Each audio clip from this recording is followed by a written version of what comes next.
بسم اللہ الرحمن الرحیم۔ محمد انس قریشی صاحب ابو ظہبی سے پوچھتے ہیں، منگنی شادی ولیمے کا مسنون طریقہ کیا ہے؟ گھر والوں نے میری بات طے کر دی ہے، لڑکی والے منگنی کا کہہ رہے ہیں، تو میں نے کہا کہ اسلام میں اس کا کوئی طریقہ ثابت نہیں ہے، اس بارے میں رہنمائی فرمائیں۔ دوسرا یہ کہ شادی اور ولیمے کا سنت طریقہ بیان فرما دیں تاکہ میں گھر والوں کو یہ ویڈیو دکھا کر راغب کر سکوں۔ ماشاءاللہ ماشاءاللہ، اب یہ ویڈیو ہماری چلے گی ان کی فیملی میں۔ تو بھائی آپ کے والدین سے میری گزارش ہے کہ وہ اس بات کا التزام کریں کہ نکاح کو سنت کے مطابق کریں۔ میں بالترتیب بتاتا ہوں منگنی شادی ولیمے کا۔ منگنی کا تو اسلام میں ہے ہی نہیں، عربی بڑی فصیح و بلیغ زبان ہے مگر عربی میں منگنی کا لفظ ہی نہیں ہے، خطبہ کا لفظ ہے۔ خطبہ، خطبہ کہتے ہیں نکاح کا پیغام بھیجنا۔ آپ کو کہیں رشتہ پسند آیا، آپ پیغام بھیجیں، ان کو چاہیے کہ وہ مشورہ بھی کریں، اور سنت استخارہ جس میں کچھ نکلتا وکلتا نہیں ہے، بس وہ دعا ہے، کرنا وہی ہے جو ان کی سمجھ میں آ رہا ہے۔ تو جواب دینے میں وہ تاخیر کر دیں، اچھی طرح تفتیش کریں، اس میں کوئی حرج نہیں ہے۔ لیکن جب ایک دفعہ ان کی سمجھ میں آ گیا کہ ہاں یار یہ ہمیں قبول ہے، اگر سمجھ میں نہیں آ رہا کچھ وقت کے بعد وہ کہہ دیں بھائی انکار ہے، اور اگر سمجھ میں آ رہا ہے تو وہ کہتے ہیں بھائی قبول ہے۔ جیسے ہی قبول ہے ہوا، فوراً آپ ان سے بولیں بھائی پھر بتائیے کہ کب نکاح کرنا ہے، تو وہ آپس کی جو ہے نا انڈرسٹینڈنگ سے آپ لوگ طے کر لیں کہ بھئی کب نکاح کرنا ہے۔ یہ سارے کام، کسی کوئی تقریب نہیں، اس کی کچھ بھی نہیں۔ وہ جب ایک ڈیٹ دے دیں کہ بھئی فلاں تاریخ کو ہم نکاح کے لیے ایگری ہیں، تو پھر آپ ان سے پوچھیں گے کہ بھئی نکاح کے ساتھ فوراً رخصتی بھی ہوگی، اور رخصتی میں آپ کسی شرعی عذر سے یا کوئی معقول عذر سے تاخیر چاہتے ہیں، وہ بتا دیں بھائی کہ ہم تاخیر چاہتے ہیں تو تاخیر کر لیں، اور اگر تاخیر نہیں چاہتے تو اسی دن نکاح کے ساتھ رخصتی ہو جائے۔ تو پھر نکاح کی تقریب کیسے ہوگی کہ کہیں پہلے سے کوئی بڑا مجمع لگا ہوا ہو، جیسے جمعے کی نماز میں مجمع ہوتا ہے پہلے سے ہوتا ہے، یا عصر کی نماز میں بھی لوگ ہوتے ہیں، تو مسجد میں آپ جائیے، امام صاحب کو بتائیے کہ بھئی مسئلہ یہ ہے کہ فلاں جگہ میں نکاح کرنا چاہتا ہوں، تو فارم وغیرہ دے دیں آپ، ہم فل کر کے آپ کو دے دیں گے، آپ فلاں تاریخ کو آپ نے نکاح پڑھانا ہے۔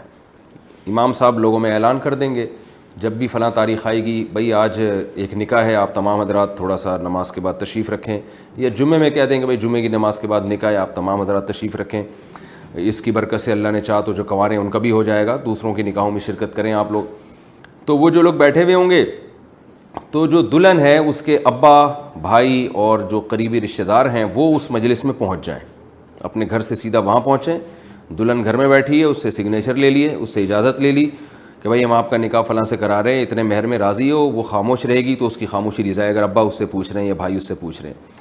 اس کے بعد جب وہ مسجد میں وہ لڑکی والے پہنچ گئے، ادھر سے دولہا ٹائم پہ پہنچ گیا۔ یہ ٹائم اس لیے کہہ رہا ہوں کہ میں خود بھی نکاح پڑھاتا ہوں، ٹائم پہ دولہا ہی نہیں پہنچتا تو میں اس سے کہتا ہوں یار تم اپنی شادی میں ٹائم میں نہیں پہنچ رہے تو باقی کام کیا تم ٹائم پہ کرو گے۔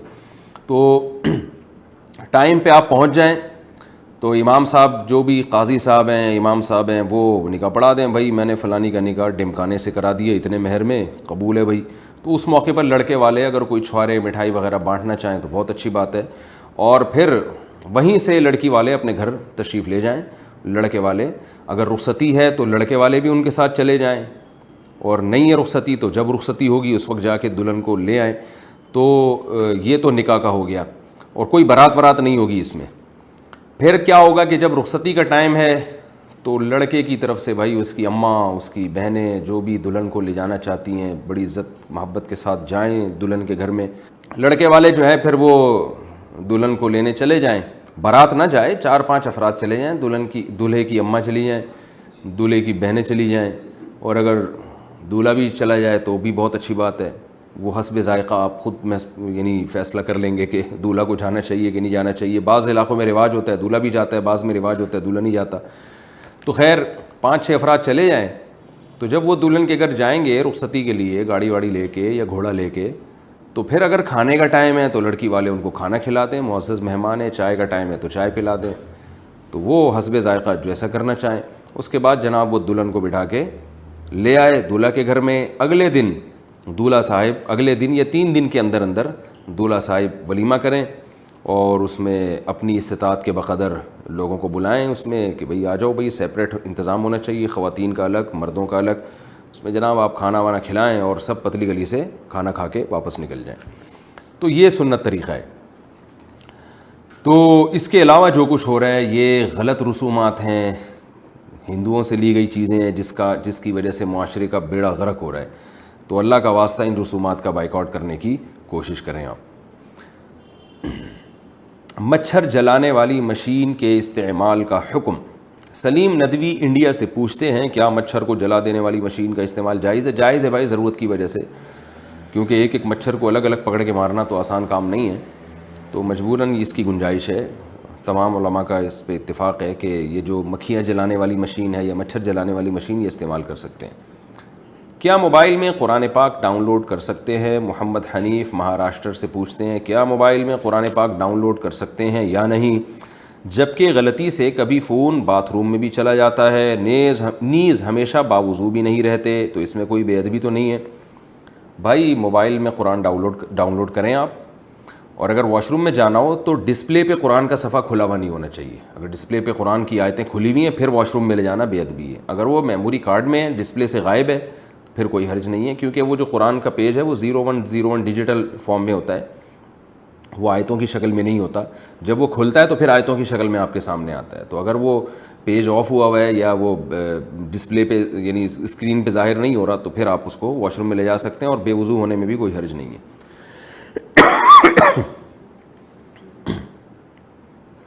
جانور ذبح کرنے سے پہلے بے ہوش کرنے کا حکم۔ محمد قاسم جرمنی سے پوچھتے ہیں جرمنی کے قانون کے مطابق جانور ذبح کرنے سے پہلے اسے بے ہوش کیا جاتا ہے، لہذا یہاں کے مسلمان بھی جانور ذبح کرنے سے پہلے اسے بے ہوش کرتے ہیں، اس طرح ذبح کیا ہوا گوشت حلال ہوگا؟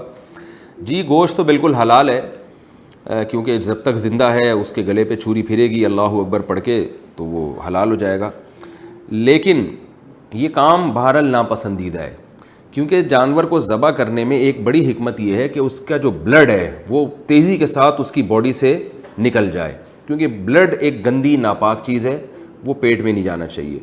جب آپ جانور کو بے ہوش کر دیتے ہیں تو پھر ذبح کرنے کے بعد وہ بلڈ صحیح طرح سے نکلتا نہیں ہے، اور وہ اس کی گوشت کو پوشت میں کافی حد تک بلڈ رہ جاتا ہے، کیونکہ جب جانور ہوش میں ہوتا ہے نا تو اس کا دماغ کام کر رہا ہوتا ہے، اور وہ دماغ جو ہے وہ آرڈر بھیجتا ہے ذبح کے دوران کہ کوئی ایمرجنسی نافذ ہو گئی ہے، تو جسم تڑپتا ہے، اس سے کیا ہوتا ہے کہ دل بہت زور سے دھڑکتا ہے، اور جتنا بلڈ ہے وہ بہت تیزی کے ساتھ اسپیڈ کے ساتھ اس کی رگوں سے نکل جاتا ہے، بے ہوشی میں یہ حکمت فوت ہو جاتی ہے۔ تو اس لیے شریعت کی حکمت اور مزاج کے بہرحال یہ عمل خلاف ہے، کیونکہ وہ گوشت صحیح طرح سے پاک نہیں ہوتا، لیکن حلال ہے، حرام نہیں ہے، ناپسندیدہ ہے، مکروہ ہے، اس لیے اس عمل سے حتی الامکان اجتناب کرنا چاہیے۔ ہاں جانور اتنا پاورفل ہے کہ وہ قابو میں ہی نہیں آ رہا، پھر ایک الگ بات ہے، لیکن نارملی یہ پسندیدہ عمل نہیں ہے۔ دودھ پیتے بچے کی الٹی کا حکم۔ محمد طاہر اٹک سے پوچھتے ہیں دودھ پیتے بچے یا بچی کی الٹی کا کیا حکم ہے؟ کیا وہ ناپاک ہوتی ہے؟ نہیں جناب، وہ ناپاک نہیں ہوتی، وہ پاک ہوتی ہے۔ وہ علامہ اقبال ایک دفعہ بازار میں جا رہے تھے تو وہاں لکھا ہوا تھا، وہ پڑھنے لگے بازار میں بڑھیا کو الٹی آ گئی، تو اصل میں لکھا ہوا تھا بازار میں بڑھیا کوالٹی آ گئی، بڑھیا کوالٹی۔ تو ان کا بچپن کا بڑا دلچسپ واقعہ ہے، تو یہ جب بھی میں کو الٹی کا لفظ کہیں پڑھتا ہوں نا تو مجھے وہ لطیفہ یاد آ جاتا ہے۔ لکھا ہوا تھا بازار میں بڑھیا کوالٹی آ گئی، تو وہ پڑھ رہے تھے بازار میں بڑھیا کو الٹی آ گئی۔ اسی طرح ایک سعودی عرب سے ایک صاحب آئے، وہ ایک دن مجھے کہنے لگے کہ یہ لیسبیل ہی چوک کدھر ہے؟ کہیں انہوں نے بورڈ میں دیکھ لیا لسبیلا چوک، تو وہ اس کو پڑھ رہے ہیں کہ لیسبیل ہی چوک کدھر ہے؟ تو میں نے کہا جمعہ گلن سے پوچھیں، ہمارے ساتھ ایک بلوچی کھڑے ہوئے تھے، ان کا نام تھا جمعہ گل، وہ جمعہ گل ایسے لکھا جاتا ہے نا، تو اس کو جمعہ گلن بھی پڑھ سکتے ہیں، تو میں نے کہا جمعہ گلن بتائے گا آپ کو کہ لیسبیل ہی چوک کدھر ہے۔ تو عورتیں جمعہ کی نماز کیسے پڑھیں؟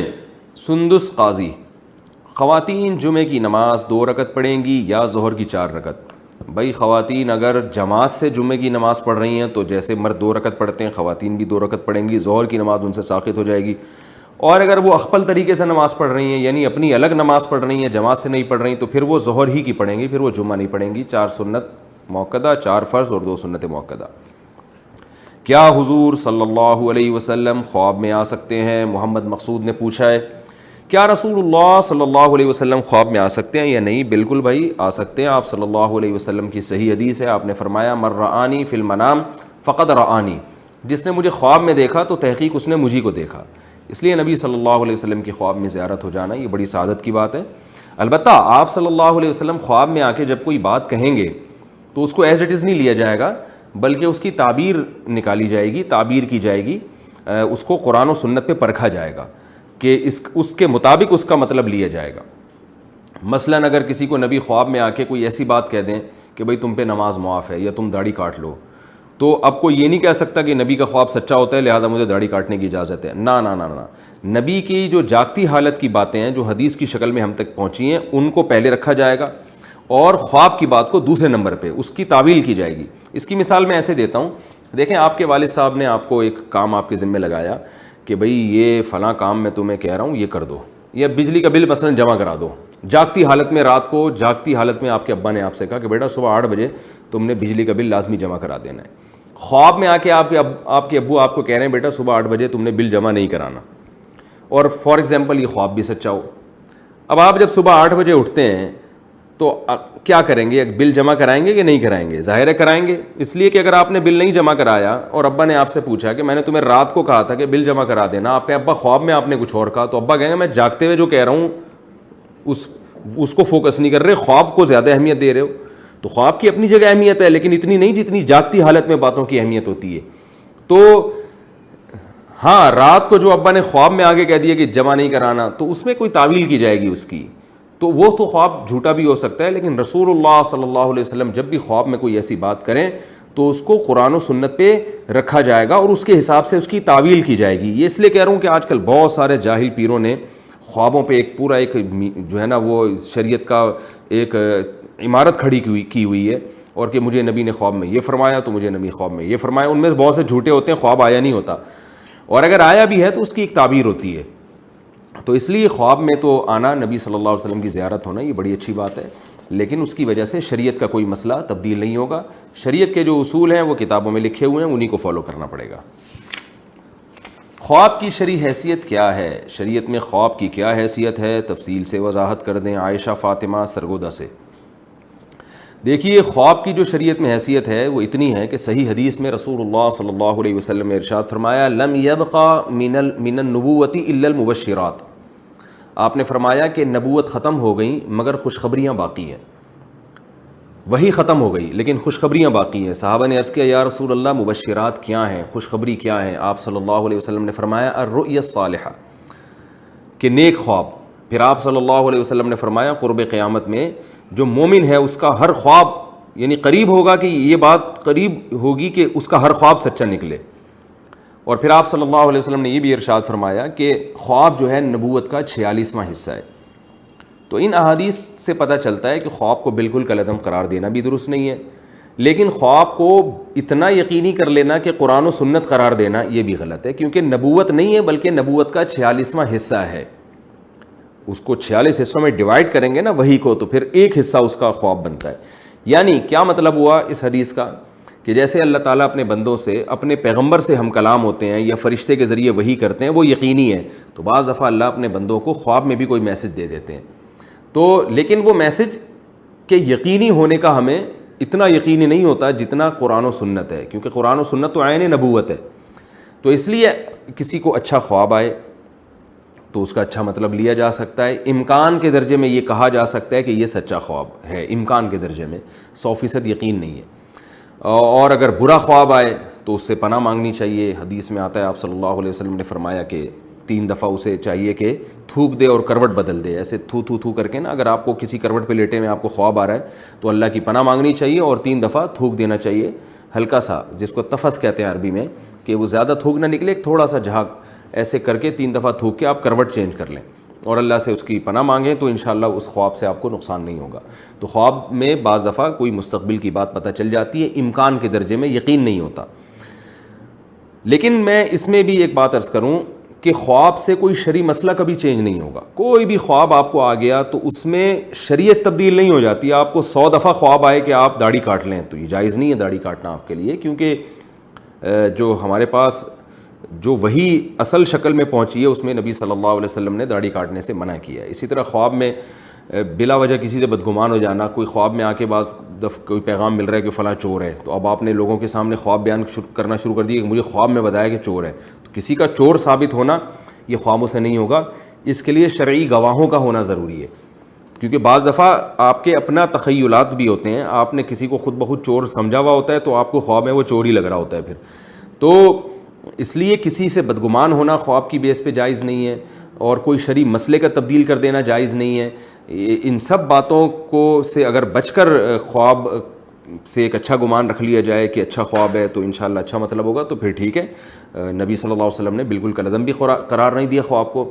اور قرب قیامت میں آپ نے فرمایا مومن کا خواب, تو جب بھی کوئی لفظ بولا جاتا ہے اس سے مراد فرد کامل ہوتا ہے. تو مراد یہ ہے کہ جو کامل مومنین ہیں, نیک لوگ ہیں, ان کے خواب جیسے جیسے قیامت قریب آئے گی تو وہ سچے نکلنا شروع ہو جائیں گے. اس لیے کہ اب وہ نبوت سے دور ہو رہے ہیں, نبی کے زمانے سے دور ہو رہے ہیں, تو اب اللہ تعالیٰ جتنا نبی سے دور ہوں گے زمانے سے برکتیں کم ہوں گی, تو اللہ تعالیٰ ان کی تلافی پھر اس طرح سے کریں گے. اور مبشرات فرمایا کہ جو دین پر مضبوطی سے قائم رہیں گے ان کو خوشخبریاں بھی ملیں گی خواب میں, تاکہ وہ دین پر قائم رہیں. یہ اللہ کی طرف سے ایک حوصلہ افزائی ہوگی ان کی, کہ ان کو اچھے خواب دکھا کے ان کو اپریشیٹ کیا جائے گا. خوب اچھی طرح سمجھ لیں کہ پہلے عمل ہے, اس کے بعد یہ خواب ہے. علماء بیان کرتے ہیں کہ اگر آپ اچھا عمل نہیں کر رہے, آپ نے بہنوں کی وراثت کھائی ہوئی ہے, آپ نماز کے پابند نہیں ہیں, تو آپ روزانہ خواب میں جنت الفردوس میں گھوم رہے ہوں, خوش فہمی میں مبتلا ہونے کی آپ کو چندہ ضرورت نہیں ہے, کیونکہ قرآن یہ کہہ رہا ہے کہ جو یہ بدعملی کرے گا جہنم میں جائے گا. تو یہاں پھر اس خواب تو 46واں حصہ ہے نا وہی کا, اور جو 100% وہی ہے وہ یہ کہہ رہی ہے کہ برا آدمی جنت میں نہیں جائے گا, وہ جہنم میں جائے گا. تو اس لیے آپ اگر برے عمل کر رہے ہیں اور آپ روزانہ جنت الفردوس میں خواب میں گھوم رہے ہیں, تو قطعاً آپ خوش فہمی میں مبتلا نہ ہو کہ آپ جنت میں جائیں گے. یہ شیطانی خواب ہے, کیونکہ شیطان بھی خواب میں تصرف کرتا ہے. اور اگر آپ شریعت کے فرائض واجبات کی پابندی کر رہے ہیں, اپنی طرف سے پورا شریعت کو فالو کر رہے ہیں, لیکن خواب میں آپ کو آ رہا ہے کہ آپ جہنم میں گھوم رہے ہیں, تو آپ پریشان نہ ہوں, بلکہ تسلی رکھیں, یہ تسلی کر لیں کہ یہ شیطانی خواب ہے جو آپ کو اعمال سے ہٹا رہا ہے, مایوسی کی طرف لے کے آ رہا ہے. تو پہلے عمل ہے, خواب بعد میں, یہ ذہن میں رکھیں. اور میں نے ایک بات اکثر میں بیانات میں کہتا ہوں کہ آج کل جو لوگوں کو خواب آتے ہیں نا, جو سوچ کے سوتے ہیں وہی آ رہا ہوتا ہے. مثال کے طور پر خواتین کے جب میرے پاس فون آتے ہیں تو وہ بتاتی ہیں مجھے سانپ نظر آیا, پھر مجھے چھپکلی نظر آئی, اور تو میں ان سے کہتا ہوں آپ میرڈ ہیں, شادی شدہ ہیں؟ وہ کہتی ہیں ہاں. میں کہتا ہوں گھریلو حالات صحیح ہیں؟ کہہ رہی ہیں نہیں گھریلو حالات تو ٹھیک نہیں ہیں. میں کہتا ہوں ساس سے بنتی ہے کہ نہیں بنتی, دیورانی جٹھانیوں سے بنتی ہے؟ بالکل بھی نہیں بنتی. میں کہتا ہوں پھر وہ چھپکلیاں جو ہے نا وہ ساس اور دیورانی ہیں جو چھپکلیاں اور سانپوں کی شکل میں آ رہی ہیں. تو جو آدمی پریشان ہوتا ہے نا اس کے خواب پھر اسی طرح آ رہے ہوتے ہیں. تو اس کا حل یہ ہے کہ خوابوں کی تعبیر میں ٹائم ضائع کرنے کے بجائے اپنی پریشانی کو دور کریں. میاں صاحب سے بولیں بھائی مجھے اس خاندان سے ذرا الگ کرو, یا خود ٹھیک ہو جائے اگر آپ غلط ہیں. تو ساس کو ٹھیک کرنا تو آپ کو پتہ ہے, اونٹ کو رکشے میں بٹھانا آسان ہے, ساس کو ٹھیک کرنا بہت مشکل ہے. تو ایسی کنڈیشن میں مرد کو چاہیے کہ اپنی بیوی کا خیال کرے, اس کو الگ گھر لے کے دے, اور اگر بیوی کی غلطی ہے تو پھر بیوی کو سمجھائے تاکہ گھر میں جھگڑے ختم ہوں. تو یہ جو گھر میں جھگڑے ہو رہے ہوتے ہیں اس سے بھی ڈرانے خواب آتے ہیں, ان کی کوئی تعبیر نہیں ہوتی, بلکہ وہ آپ پہلے سے ڈپریشن میں ہوتے ہیں. تو جو آدمی خوش نہیں ہوتا اس کو خواب برے ہی آتے ہیں, جو خوش ہوتا ہے اس کو اچھے خواب آتے ہیں. تو یہ بھی ایک فیکٹ ہے, تو اس کو بھی ذہن میں رکھنا چاہیے. دوسرا مسئلہ ایک اور اہم یہ بھی ہے کہ پیٹ جب خراب ہوتا ہے نا, اور پیٹ میں گیس ہو اور آپ اسی حال میں چت سو جائیں تو بھی ڈراؤنے خواب آتے ہیں. تو ان سے ڈرنا نہیں چاہیے, بلکہ پیٹ کا علاج کرنا چاہیے. کتنے لوگ ہیں ان کو برے خواب آتے تھے, خواب میں وہ جن چڑیلے بھوتیں دیکھ رہے ہیں, کبھی دیکھ رہے ہیں کہ ہم آسمان سے گر رہے ہیں, زمین پہ پہنچنے سے پہلے آنکھ کھل گئی, تو شوگر ہے مرنے سے پہلے آنکھ کھل گئی ان کی. کبھی دیکھ رہے ہیں کوئی گلا دبا رہا ہے, تو اور کبھی کچھ ہو رہا ہے. تو میں ان سے اکثر یہ بات کہتا ہوں کہ بھائی آپ مجھے یہ بتاؤ رات کو کھانا کب کھاتے ہیں؟ وہ بتاتے ہیں 1:30 بجے رات کو ہم کھانا کھاتے ہیں اور 1:45 بجے سو جاتے ہیں. تو میں ان سے کہتا ہوں بھائی یہ پیٹ میں گیس اتنی بھری ہوئی ہے, دماغ کی طرف چڑھتی ہے, جس سے یہ چڑیلیں آ رہی ہیں. تو آپ رات کو کھانا جلدی کھائیں اور 2 گولی کارمینہ گرم پانی سے کھا لیں, اس سے آپ کے خواب اچھے آئیں گے. تو ایسا ہوتا ہے, وہ پھر وہ ہوتے ہیں تو وہ خواب خود بخود سیٹ ہو جاتے ہیں. تو جب آپ کے رات پیٹ بھاری ہوگا تو برے خواب آئیں گے آپ کو. چت لیٹنے سے برے خواب آتے ہیں. سیدھا جو چت لیٹتے ہیں نا تو معدے پہ بوجھ پڑتا ہے. اس سے بھی آپ تجربہ کر کے دیکھ لیں کہ آپ کو اکثر ڈرانا خواب جب آئے گا نا تو آپ کی آنکھ کھلے گی تو آپ سیدھے لیٹے ہوئے ہوں گے. کروٹ کے بل لیٹنے میں عام طور پر برے خواب نہیں آتے, یہ ایک حقیقت بیان کر رہا ہوں. تو اس لیے کروٹ کے بل سونا چاہیے, اس سے بھی برے خوابوں سے حفاظت ہو جاتی ہے.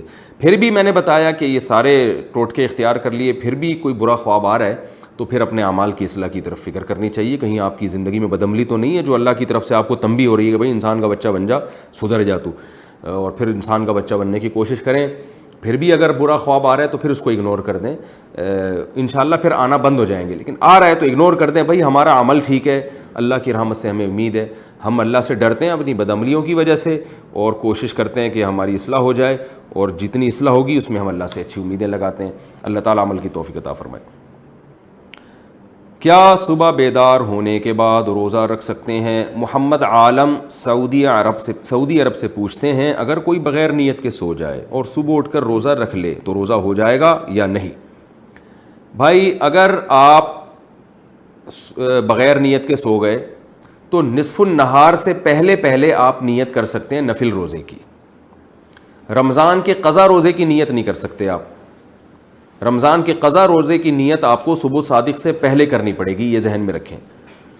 اسی طرح آپ نے نظر مانی ہوئی ہے کہ میں پیر کا روزہ رکھوں گا یا رکھوں گی, کسی خاتون نے یا مرد نے منت مانی ہوئی ہے, تو اس میں بھی ضروری ہے کہ صبح صادق سے پہلے نیت کریں. باقی جتنے بھی روزے ہیں, جیسے رمضان کا روزہ ہے تو رمضان کا روزہ رمضان ہی میں اگر آپ رکھ رہے ہیں تو نصف النہار سے پہلے نیت کر سکتے ہیں. نصف النہار کیا ہوتا ہے میں بتا رہا ہوں. نفل روزہ بھی آپ نصف النہار سے پہلے رکھ سکتے ہیں. آپ نے کہا کہ یار صبح مجھے ڈاؤٹ ہے, روزہ رکھوں گا نہیں رکھوں گا, صبح دیکھیں گے ذرا موسم سیٹ ہوا تو نفلی روزہ رکھ لیں گے, رمضان کا دوبارہ رکھنا ہی رکھنا ہے. تو آپ کی آنکھ کھلی تو نصف النہار سے پہلے اگر آپ نے کچھ کھایا پیا نہ ہو تو آپ نیت کر سکتے ہیں. نصف النہار کیا ہوتا ہے یہ سمجھیں.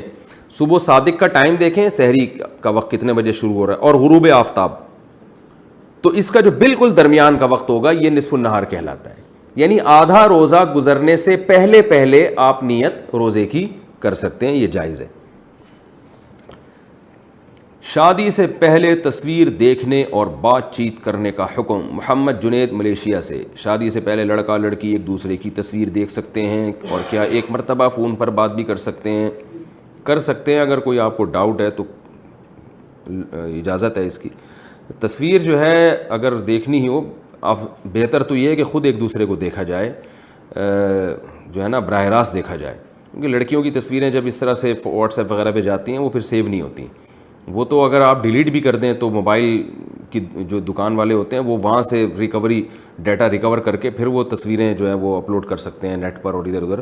تو لڑکی کی تصویر موبائل پہ سیو نہیں ہوتی, اس لیے اس میں اجتناب کرنا چاہیے. دیکھنا جائز تو ہے رشتے کی نیت سے, ڈیجیٹل تصویر کی بات کر رہا ہوں, اور لیکن افضل یہی ہے کہ جو نبی صلی اللہ علیہ وسلم نے بتایا کہ جس سے نکاح کرنا چاہتے اس کو ایک دفعہ دیکھ لو, تو وہ براہ راست دیکھنے کا حکم ہے. ویسے بھی تصویروں میں دھوکے بہت ہوتے ہیں, کئی شادیاں تصویروں کی بیس پہ ہوئی ہیں, وہ تصویر میں کیا تھا اور بعد میں کیا نکلا, ایک زندگی بھر کا ایک درد سر بن جاتا ہے لوگوں کے ساتھ. تو جو افضل طریقہ ہے وہ یہی ہے کہ یعنی اس طرح سے براہ راست دیکھا جائے, یہ زیادہ بہتر ہے. بیوی کا بغیر عذر طلاق کا مطالبہ کرنا.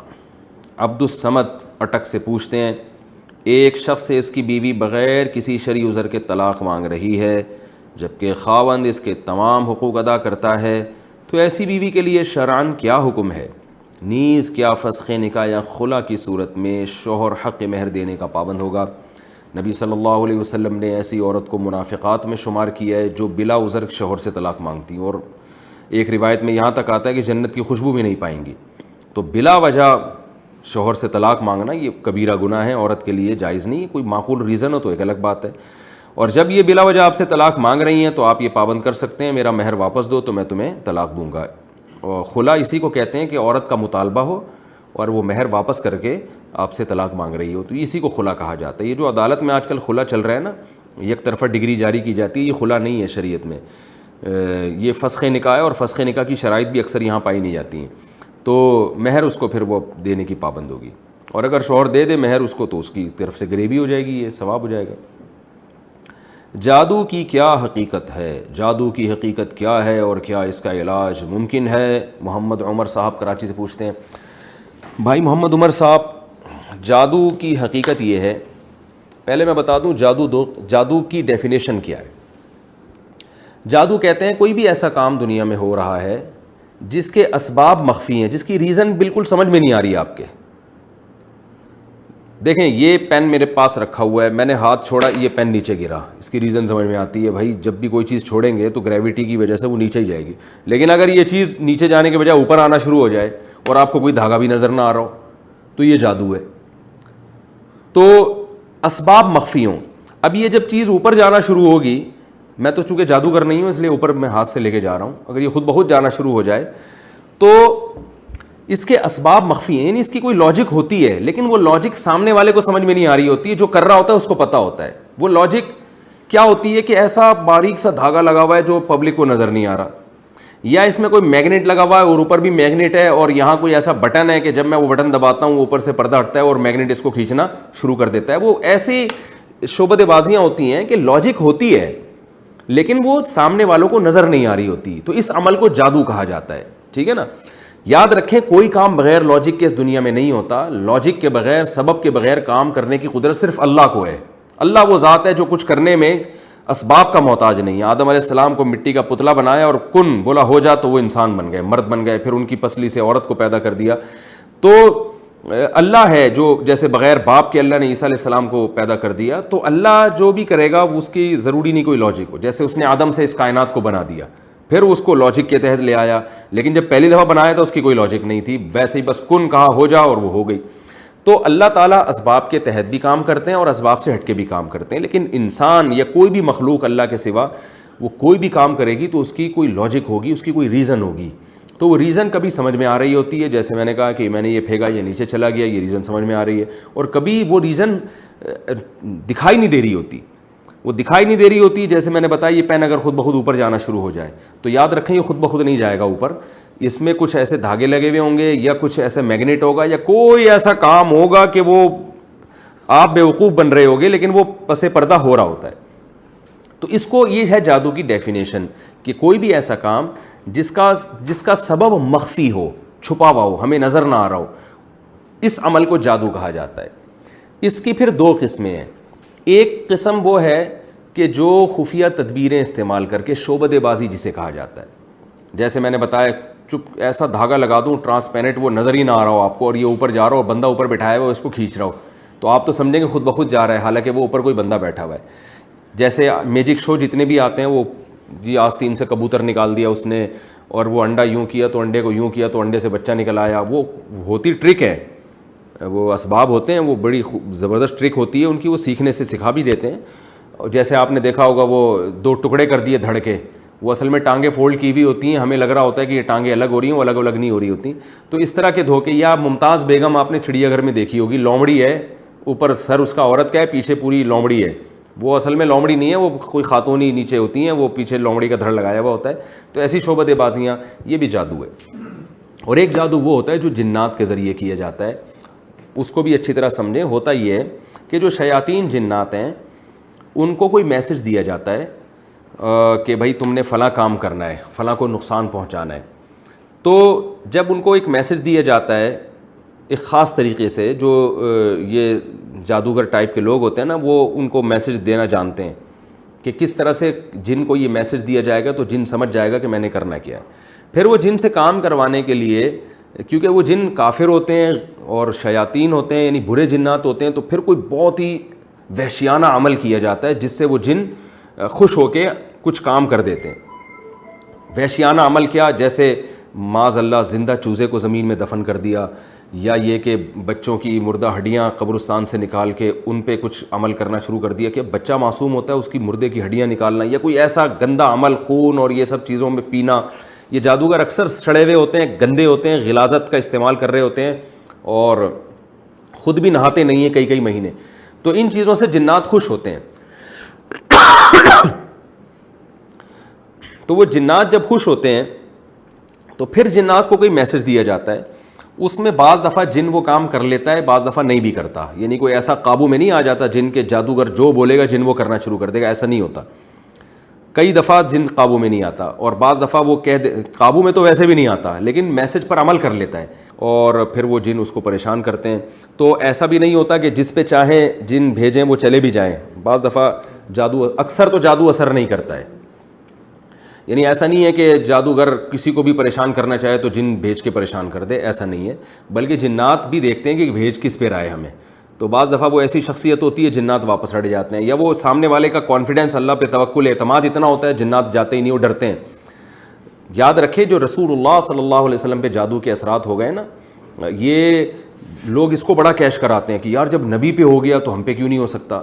خوب اچھی طرح سمجھ لیں نبی صلی اللہ علیہ وسلم پہ جادو کا اثر اس لیے ہوا تھا کہ یہودی آپ کو جادوگر کہتے تھے، تو اللہ نے اس الزام کو آپ سے دور کرنے کے لیے آپ پہ جادو کا اثر ہونے دیا، ورنہ جادو کا اثر آسان نہیں ہے، علماء پہ جادو کرنا آسان نہیں ہے، مشہور شخصیتوں پہ جادو کرنا آسان نہیں ہے، نبی پہ اس لیے اثر ہوا تھا، اور وہ بھی تھوڑا سا ہوا تھا، جتنا کیا تھا اتنا ہوا بھی نہیں تھا، اس لیے ہو گیا تھا تاکہ نبی صلی اللہ علیہ وسلم کو جادوگر کا طعنہ کم از کم ختم ہو جائے، ورنہ اگر جادو نہیں ہوتا نا تو لوگ کہتے ہیں یہ جادوگر ہیں، انہوں نے جادو کا توڑ کر لیا ہے، تو اللہ نے ہونے دیا کہ دیکھو یقین کر لو کہ یہ جادوگر نہیں ہے، ورنہ ان پہ تو اثر ہوتا ہی نہیں، کیونکہ جادوگر تو خود توڑ کر لیتا ہے اس کا، ورنہ جادو کرنا اتنا آسان نہیں ہے۔ جو لوگ کہتے ہیں نا اتنا آسان ہے، میں کہتا ہوں حضرت ابوبکر پہ کیوں نہیں ہوا جادو، حضرت عمر پہ کیوں نہیں ہوا؟ یہودیوں کی دشمنی تو صرف نبی صلی اللہ علیہ وسلم سے تھوڑی تھی، حضرت عمر سے تو بڑی دشمنی تھی، وہ تو پوری خلافت قائم کی انہوں نے، حضرت علی پہ کیوں نہیں ہو گیا، حضرت عثمان پہ کیوں نہیں ہو گیا، اور آج کیوں نہیں ہو جاتا؟ آج JUI PTI کا پھڈا چل رہا ہے، تو وہ JUI والے دو چار جادوگر عمران خان پہ، جنات عمران خان پہ کیوں نہیں چھوڑ دیتے؟ PTI والے دو چار جادوگر مولانا فضل الرحمان پہ کیوں نہیں چھوڑ دیتے؟ کچھ بھی نہیں ہوتا۔ تو اتنا زیادہ جادوگروں سے ڈرا نہ کریں، قرآن مجید کے صاف الفاظ ہیں کہ وَأَنَّهُ كَانَ رِجَالٌ مِّنَ الْإِنسِ يَعُوذُونَ بِرِجَالٍ مِّنَ الْجِنِّ فَزَادُوهُمْ رَهَقًا، کہ جنات، سورہ جن میں یہ آیت ہے کہ جنات نے کہا کہ بہت سے انسان ہم سے ڈرتے تھے جس سے ہماری سرکشی بڑھ گئی، تو پتہ یہ چلا کہ جو لوگ جنات اور جادو سے زیادہ ڈرتے ہیں، جنات اور جادو اثر بھی انہی پہ کرتا ہے، جن میں کانفیڈنس ہوتا ہے ڈرتے نہیں ہیں ان پہ اثر نہیں ہوتا۔ خالد بن ولید رضی اللہ تعالیٰ عنہ ایک درخت کو گرانے گئے تھے، اس پہ جنات تھے، تو وہ جو ہے نا ایسے وہ چڑیل بن کے ان کے اوپر حملہ کرنے لگی، خالد بن ولید نے ایک تلوار گھما کے اس کا جو ہے نا وہ ستیہ ناش کر دیا۔ اب کوئی عام آدمی جاتا وہ تو اور ڈر جاتا، پناہ مانگنے لگتا۔ تو جنات سے زیادہ ڈرا ورا نہ کریں اور نہ جادوگروں سے ڈرا کریں۔ آپ دیکھ لو یہ جو جادوگر بیٹھے ہوئے ہوتے ہیں، خون پی رہے ہیں اور گوبر شوبر رکھا ہوا ہے وہ پتہ نہیں گن میں، اور وہ پلیتے جلا رہے ہیں، لوگ ان سے بڑے عقیدت مند ہوتے ہیں، جب پولیس چھاپا مارتی ہے کیسے بھاگتے ہیں یہ؟ کیونکہ پولیس جب جاتی ہے نا کانفیڈنس کے ساتھ، وہ ڈرتی نہیں ہے، تو اس وقت ان کے جنات کہاں چلے جاتے ہیں۔ تو اس لیے ان جادوگروں سے بالکل نہ ڈریں، اور یہ اگر کہنا میں یہ کر دوں گا وہ کر دوں گا، میرے بیان سن کے بہت سے لوگ الحمدللہ انہیں ڈرنا چھوڑ دیا۔ تو ایک جادوگر نے دھمکی دی کل 24 گھنٹے میں تیرے ساتھ یہ ہو جائے گا، وہ لڑکے کا میرے پاس فون آیا، میں نے کہا اگر تو ڈرے گا تو ہو جائے گا، یاد رکھنا، نہیں ڈرے گا تو کچھ بھی نہیں ہوگا، اور اس جادوگر کو بول لے بھائی تو ڈبل کر دے میرے ساتھ نقصان نہ، تو یہی ہوا، 24 گھنٹے گزر گئے کچھ بھی نہیں ہوا۔ تو یہ جادوگر لوگوں کو زیادہ فری نہ کرایا کریں، لیکن بہرحال جو اس طرح کے لوگ ہوتے ہیں ان پہ جادو اثر کرتا ہے، جو ان چیزوں پہ زیادہ یقین کرتے ہیں، اور احتیاط کا تقاضا بہرحال یہی ہے کہ رقیہ شرعیہ کا اہتمام کیا جائے تاکہ یہ اثر بھی، اگر اس کا امکان بھی ختم ہو جائے، وہی رقیہ ہے جو نبی صلی اللہ علیہ وسلم نے بتایا، سورہ فلق سورہ ناس رات کو اپنے اوپر پڑھ کے دم کرنا چاہیے، اپنے بچوں پہ دم کرنا چاہیے، اسی طرح دعا سکھائی ہے نبی صلی اللہ علیہ وسلم نے، اعوذ بکلمات اللہ تامہ من کل شیطان وہامہ ومن کل عین لامہ، اس دعا کو پڑھ کے اپنے اوپر بھی دم کرنا چاہیے، بچوں پہ بھی رات کو آیت الکرسی پڑھنی چاہیے سونے سے پہلے، تو یہ چیزوں کا اہتمام کریں گے انشاءاللہ اثر نہیں ہوگا۔ تو یہ میں نے 2 قسمیں آپ کو بتائی ہیں جادو کی، ایک جنات کے ذریعے اور ایک جو شعبدے بازی ہے، اور یہ بات خوب اچھی طرح سمجھ لیں، علماء نے یہ بات لکھی ہے، میں نے حوالوں کے ساتھ یہ بات کی ہے، بعض دفعہ یہ جو شعبدے بازی ہے مسمرزم کیا جاتا ہے، بعض دفعہ آپ کے دماغ کو پڑھا جاتا ہے، تو وہ بھی کیا کرتے ہیں، یہ بھی جادو کی ایک قسم ہے کہ اسباب مخفی ہوتے ہیں لیکن کچھ کام ایسا ہو رہا ہے جس پہ آپ حیران ہوتے ہیں۔ بعض دفعہ یہ کیا جاتا ہے، آپ کو خاص عمل دیا جاتا ہے، آپ اس عمل میں مشغول ہوتے ہیں آپ کی سوچ مرتکز ہو جاتی ہے، تو اس سے جس نے آپ کو وہ عمل دیا ہے نا وہ آپ کے دماغ پہ اثر ڈال دیتا ہے۔ پھر میں نے اکثر ایک واقعہ اس کا میں اکثر سناتا ہوں، ایک عامل نے کیا کیا، میاں بیوی کے اولاد نہیں ہو رہی تھی، اس نے میاں بیوی کو بلایا اور ایک ماحول بنایا، اس عامل نے پھر ہمیں خود بتایا کہ میں اس طرح کرتا ہوں، اس سے نا ان کے ذہن کو میں مسخر کر لیتا ہوں۔ تو اس عامل نے کہا ان میاں بیوی کو کہ اذا زلزلت الارض زلزالها، یہ پڑھنا شروع کرو۔ اب انہوں نے قرآن پڑھنا شروع کیا، بار بار پڑھ رہے ہیں، اس نے اندھیرا کر دیا، اور میاں بیوی سے کہا دونوں اپنے جو ہے نا وہ عجیب سے ان سے عمل کروائے نا، میں اس ایسے بیہودہ اعمال کروائے کہ میں اس کو اپنی ریکارڈنگ میں نہیں لانا چاہتا، جس سے ان کو یہ نا ان کو ایک ذہن میں یہ آتا ہے کہ پتہ نہیں کچھ ہونے والا ہے، یعنی ایسے عجیب اعمال کروائے جاتے ہیں نا جس سے وہ لگنے لگے وہ بیٹا کچھ ہونے والا ہے ہمارے ساتھ۔ تو اس سے کیا ہوتا ہے کہ وہ روب میں آ جاتے ہیں، ایک مسخر ہو جاتا ہے ان کا دماغ۔ اور اذا زلزلت الارض زلزالها، اذا زلزلت الارض زلزالها، قرآن پڑھانا شروع کیا، اور ہوتے کیا ہوا ہے کہ پھر ایک دم ان کے سامنے ایک مٹکا آ کے گرا ہے، وہ مٹکا ٹوٹا ہے، اس میں پتلے اور اس میں میاں بیوی کے پتلے اور اس میں سوئیاں لگی ہوئی ہیں، اور وہ مٹکا بکھر گیا، اور اس عامل نے کہا دیکھو ماشاءاللہ مبارک ہو، یہ تم لوگوں پہ اتنا خطرناک جادو ہوا تھا، آج یہ جادو میں نے توڑ دیا ہے۔ اس عامل نے ہمیں خود بتایا کہ نہ کوئی مٹکا آگے گرا, نہ کوئی سوئیاں تھیں, میں نے ان کے دماغ کو مسخر کر لیا تھا, اب جو تصور میں ان کے دماغ میں ڈالوں گا وہ تصور آئے گا. تو ہم نے پوچھا یہ مسخر کیسے کیا؟ اس نے کہا کہ ان کو میں نے جو سورہ زلزال پڑھائی ہے نا, اس کا کوئی اثر نہیں ہے, بس ان کو یہ لگا کہ کچھ ہو رہا ہے, اس لیے میں نے بیان میں یہ دعویٰ کیا تھا. بعض دفعہ قرآن سے بھی جادو کیا جاتا ہے, لیکن لوگوں نے میرا بڑا مذاق اڑایا تھا اس پہ کہ قرآن کی طرف جادو کی نسبت کر دی. تو یاد رکھیں وہ جو قرآن سے جادو کیا جاتا ہے وہ اس کی وجہ یہ ہوتی ہے کہ وہ آیتیں آپ سے پڑھوا کر نا آپ کو کی سوچ کو مرتکز کیا جاتا ہے. ہندو لوگ وہ منتر کے ذریعے ایک خاص منتر دے دیں گے, وہ پڑھنا شروع کر دو گے آپ, اور جو عامل لوگ ہیں وہ روحانی ٹوپی ڈرامے جو ہیں وہ روحانیت کے نام پہ وہ قرآن کی آیتیں میں لگا دیتے ہیں آپ کو, تاکہ آپ سمجھے بڑا نیک آدمی ہے. مقصد قرآن نہیں ہوتا, مقصد آپ کی سوچ کو مرتکز کرنا ہوتا ہے. تو وہ قرآن سے بھی ہو جاتی ہے, وہ مخصوص کلمات سے بھی ہو جاتی ہے, بس وہ ایسے ہونے چاہیے کہ آپ کو لگے کچھ ہو رہا ہے. تو جب آپ کو لگنے لگتا ہے نا کچھ ہو رہا ہے, تو پھر وہ جو آپ کے دماغ میں خیال ڈالے گا وہ بیٹھ جائے گا.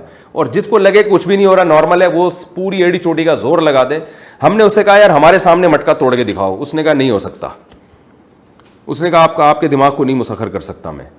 تو اس لیے یاد رکھیں بعض قرآنک سیڈیز ایسی ہیں جن میں قرآن کی مخصوص آیتیں آپ سنتے ہیں, آپ کو ایسا لگتا ہے کچھ ہو رہا ہے, آپ اس لیے ایسے سنتے ہیں میرے جادو کا علاج ہو جائے. تو سنتے آپ کی سوچ مرتکز ہوتی ہے. ایک گھنٹہ جب مخصوص قاریوں کی آواز میں آپ سنتے ہیں تو بعض دفعہ آپ کو الٹیاں لگ جاتی ہیں, طبیعت خراب ہو جاتی ہے وقتی طور پر. اس سے آپ سمجھتے ہو میرے جادو کا علاج ہو رہا ہے, حالانکہ وہ علاج نہیں ہو رہا ہوتا, آپ پہ جادو ہو رہا ہوتا ہے. جادو کا مطلب آپ کی یعنی الٹیاں ہو رہی ہیں لیکن آپ کو اس کا سبب معلوم نہیں ہوتا. وہ سبب یہی ہوتا ہے کہ آپ کی نیت بھی ہے کہ جادو کا علاج ہو. آپ سمجھ رہے ہوتے ہیں کہ ہو رہا ہے, آپ سمجھتے ہیں کہ میرے اندر جنات ہیں, حالانکہ کچھ بھی نہیں ہوتا. آپ سمجھتے ہیں میرے اندر جنات ہیں, اب میں یہ سورہ رحمان اتنی دفعہ اتنے غور سے بار بار ایک خاص فریکوینسی کے ساتھ سنوں گا تو وہ جنات نکلنا شروع ہوں گے. تو جب 1 گھنٹہ 1.5 گھنٹہ آپ روزانہ سنتے ہیں تو وہ نکلتے کچھ بھی نہیں ہے. آپ کی ایک دم طبیعت خراب ہونا شروع ہوتی ہے, پھر الٹیاں ہوتی ہیں. جب الٹیاں ہوں گی تو آدمی ریلیکس ہو ہی جاتا ہے خود بخود ہی, تو وہ سمجھتا ہے ہلکا ہو جاتا ہے, ہاں جنات نکل گئے. ایسا کچھ نہیں ہے. تو اس لیے یہ اس کا بھی آپ بیدار رہیں. بہرحال لیکن عام طور پر قرآن سے جادو کا علاج ہوتا ہے. ویسے آپ گھر میں سورہ رحمان کی تلاوت کریں گے یا سنیں گے نارملی تو اس سے فائدہ ہوگا, لیکن یہ جو مخصوص سیڑھیاں آ رہی ہیں نا آج کل, ان سے آپ ہوشیار رہیں. اس میں خاص فریکوینسی کے ساتھ جب یہ عمل ہوتا ہے تو پھر فائدے کے بجائے نقصان ہوتا ہے, لوگ اس سے دھوکے میں آ جاتے ہیں. ورنہ ہم خود لوگوں کو بتاتے ہیں جن پہ جادو ہے جن ہے, ہم خود ان کو بتاتے ہیں آپ یہ سورت پڑھا کریں, اتنی دفعہ پڑھا کریں, یا یہ سورت سنا کریں. جب گھر میں قرآن کی تلاوت لگے گی تو اس کی برکتیں ہوں گی انشاءاللہ, جنات بھاگیں گے. آپ صلی اللہ علیہ وسلم نے سورہ آیت الکرسی پڑھنے کا حکم دیا, سورہ بقرہ کی آخری آیتیں پڑھنے کا حکم دیا. بلکہ ہم تو غیر مسلموں کو بھی بتاتے ہیں, جب وہ آتے ہیں نا کہ جن ہے جادو ہے, تو ہم ان کو بھی بتاتے ہیں سورہ رحمان پڑھو یا سنو, تو ان کو بھی فائدہ ہوتا ہے. لیکن میں نے بتایا کہ کس صورت میں فائدہ ہوتا ہے, کس صورت میں فائدے کے بجائے نقصان ہوتا ہے, دونوں میں فرق کرنا ضروری ہے. تو یہ ہے جادو کی کچھ میں نے آپ کے سامنے تفصیل بیان کی ہے. اور ویسے آپ رقیہ کا اہتمام کریں گے انشاءاللہ یہ جادو وادو نہیں ہوگا. پھر بھی اگر کسی پر ہو گیا ہے تو قریب میں مولوی صاحب کے پاس جائے, بولے مولوی صاحب مجھ پہ آپ دم کر دیا کریں, آیت الکرسی پڑھ کے یا مختلف صورتوں سے وہ دم کریں گے, انشاءاللہ فائدہ ہوگا. یا کوئی اچھے آدمی ہیں جو واقعی نیک آدمی ہوں اور لوگوں کو الو نہ بناتے ہوں, تو ان سے جا کے بھی علاج کرا سکتے ہیں, فائدہ ہوتا ہے. لیکن میں نے بتایا اس فیلڈ میں فراڈی بہت ہیں, ایسا نہ ہو کہ کچھ بھی نہ ہو اور وقتی فائدہ ہو اور آپ اور الجھتے چلے جائیں. ایسے کئی کیسز سامنے آئے کہ ایک مریض تھا, وہ علاج کرانا شروع کیا, وہ ابھی ٹھیک ہوا نہیں ہوا, لیکن اس کے ابا کو بھی شروع ہو گیا, اس کی نانی کو بھی شروع ہو گیا, پورا خاندان لپیٹ میں آ جاتا ہے. تو دواؤں پہ لکھا ہوتا ہے تمام دوائیں بچوں کی پہنچ سے دور رکھیں. تو میں بھی آپ سے کہتا ہوں کہ تمام بچے ان عاملوں کی پہنچ سے دور رکھیں آپ.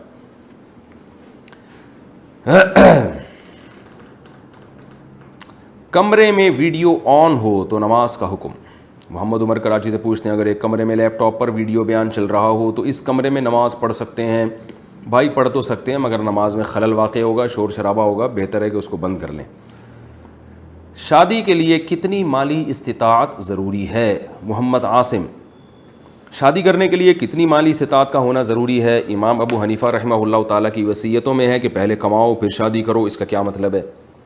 دیکھو قرآن نے جو کہا ہے نا کہ جن لوگوں میں نکاح کی استطاعت نہیں ہے وہ صبر کریں. اس طرح حدیث میں آتا ہے, صحیح بخاری مسلم کی حدیث ہے, جن میں نکاح کی استطاعت نہیں ہے وہ روزے رکھیں. تو استطاعت نہ ہونے کا مطلب یہ ہے کہ آپ کو کوئی رشتہ نہ مل رہا ہو, لڑکی نہ مل رہی ہو, تو جب نہیں مل رہی تو اس کا مطلب آپ میں نکاح کی استطاعت نہیں ہے. اگر آپ غریب ہیں, ایک دھیلا بھی جیب میں نہیں ہے, اور اسی غربت کے باوجود کوئی لڑکی آپ سے نکاح کے لیے ایگری ہو جاتی ہے, اس کے ابا راضی ہو جاتے ہیں, تو ایسے واقعات بخاری مسلم میں موجود ہیں کہ ایک دھیلا بھی نہیں تھا لیکن لڑکی راضی تھی, آپ نے صحابی کا نکاح کرا دیا اللہ توکل پہ کہ چلو یار جیسے ابھی بھی جیب میں کچھ نہیں ہے لیکن زندہ تو ہو نا, تو ظاہر ہے کچھ نہ کچھ تو دن میں دہاڑی کر کے محنت کر کے کچھ کمائی لیتے ہوگے تبھی تو زندہ ہو. تو آپ اب شادی بھی ہو گئی ہے تو اب کماؤ گے تو اللہ کی رحمت سے امید ہے, اب پہلے ایک کا خرچہ ہو رہا تھا اب اللہ دونوں کے کھلانے کا انتظام کر دے گا. تو اصل تو اسلام میں یہ ہے کہ پیسوں کا ہونا ضروری نہیں ہے, لیکن لڑکی والوں کو یہ بالکل حق حاصل ہے کہ بھائی وہ ایسی جگہ شادی کر رہی ہے کہ وہ بہت زیادہ توکل کرنا پڑے گا اس کو. مثال کے طور پر وہ صحابیہ تو راضی ہو گئی تھی, بخاری کی جو حدیث ہے کہ صحابی کے پاس ایک لنگوٹا تھا, اوپر کی قمیض بھی نہیں تھی, اس کے علاوہ کسی چیز کے مالک نہیں تھے, تو وہ صحابیہ نے گزارا کیا ان کے ساتھ کہ جہاں یہ بھوکے رہیں گے تو ہم بھی بھوکے رہ لیں گے. لیکن آپ کو پتہ ہے کہ یہ ہر ایک میں یہ حوصلہ نہیں ہوتا. بیٹی نے باپ کے گھر جو اس کا لائف اسٹائل ہوتا ہے اس کے قریب ہی اس کو شوہر کے گھر وہ چیز چاہیے ہوتی ہے. اسی کو کفو کہا جاتا ہے کہ اسی طرح کا ہونا چاہیے, کیونکہ اب گھر باپ کے گھر میں اس کو سارا 3 ٹائم کا کھانا مل رہا ہے اور ایک اچھا ایک لگژری لائف اسٹائل ہے. اب وہ کسی ایسے غریب سے شادی کرے گی تو ظاہر ہے وہ اس کو بہت یعنی ٹینشن ہو جائے گی اور بھوکا رہنا پڑے گا, توکل بہت زیادہ کرنا پڑے گا. تو شریعت نے لڑکی کو یہ اجازت دی ہے کہ بھئی یہ لڑکا اگر آپ کے جوڑ کا نہیں ہے تو آپ انکار کر دیں, آپ اپنا اسٹیٹس دیکھ کے اپنا حیثیت دیکھ کے آپ شادی کریں, یہ اس کے لیے بالکل جائز ہے. تو جو ایسے بیچارے بے روزگار ٹائپ کے لڑکے ہیں جن میں جو کمائی نہیں رہے ہیں تو ان کے لیے جائز ہے کہ وہ اس بے روزگاری میں بھی شادی کر سکتے ہیں. بلکہ قرآن نے کہا یکونوا فقراء یغنیہم اللہ من فضلہ, فقیر ہو گئے تو اللہ غنی کر دے گا, شادی کر لو. لیکن لڑکی کے لیے یہ نہیں ہے کہ وہ بھی کر لے, وہ توکل کی بھینٹ کیوں چڑھائے گی بھائی اپنے آپ کو, اس میں اتنا حوصلہ ہے یا نہیں ہے. اس کو کہا ہے کہ بھائی تم دیکھ لو, تمہیں اگر تگڑا مہر مل رہا ہے, تمہاری حیثیت کے مطابق مہر مل رہا ہے اور اس لڑکے میں تم سمجھتے ہو کہ کمانے کی طاقت ہے تو ٹھیک ہے, نہیں تو نہیں, تم کہیں اور شادی کرو. تو اب جب آپ کو اللہ نے ترغیب دے دی, آپ کی جیب میں دھیلا نہیں ہے, آپ رشتہ تلاش کریں گے, تو اس لیے اللہ نے کہا کہ تم تلاش تو کرتے رہو لیکن ضروری نہیں کہ تمہارے حساب سے کوئی تمہیں رشتہ مل بھی جائے. تو جب تک نہیں ملتا تو پھر آپ کیا کریں گے, صبر کریں گے اور روزے رکھیں گے. تو یہ مرد کے لیے ہے کہ جب تک اس کو رشتہ نہیں مل رہا کسی بھی وجہ سے, اور ایک وجہ غربت بھی ہوتی ہے, غریب آدمی کے لیے رشتوں کا حصول مشکل ہوتا ہے, تو پھر ایسی کنڈیشن میں کہا جائے گا کہ بھائی تمہیں جو رشتہ نہیں مل رہا اس کی وجہ کیا ہے, تمہاری جیب تو ہے مگر اس میں پیسے نہیں ہیں, تو اس وجہ سے تمہارے لیے لوگ انکار کر رہے ہیں.